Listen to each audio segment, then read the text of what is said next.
Bienvenue dans le 12e épisode des meilleurs types dans Pokémon. Partie 2, Feu Spectre.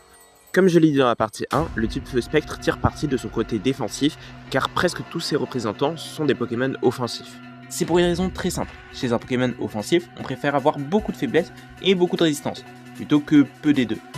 Et ce parce qu'il est plus facile à poser sur le terrain. Et oui, si on ramène son Poké offensif sur le terrain mais qu'il tombe KO à la première attaque neutre, c'est pas super.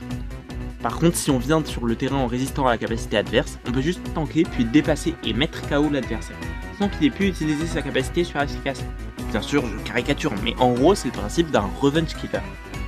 Mais bon, passons au Poké. Flamigator, seul porteur du type défensif, mais pas passif, capable de se booster à coups de champ flamboyant. Malvalame, évidemment, incontournable de l'Overuse 9G, qui tire vraiment profit de sa capacité à venir sur les demi-tours, grâce à sa double résistance insecte et à son talent Armurier, qui baisse sa défense puis augmente sa vitesse lorsqu'il est touché par une capacité physique. Ensuite, Pyrotechnique, un monstre offensif de la 7ème génération, avec ses 151 en attaque spéciale et son talent Boost Chimère. Luglabre, pareil, 145 en attaque spéciale, mais sans le talent cette fois-ci. Quant à sa méga, c'est pareil. Ossature d'Alola, un Poké nullissime jusqu'à ce que tu te rendes compte qu'il a accès à la masse os, un objet qui double son attaque de 80 déjà.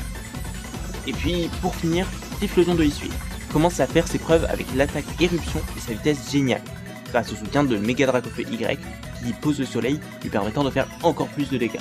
Dites-moi dans les commentaires quel type analyser dans le prochain épisode.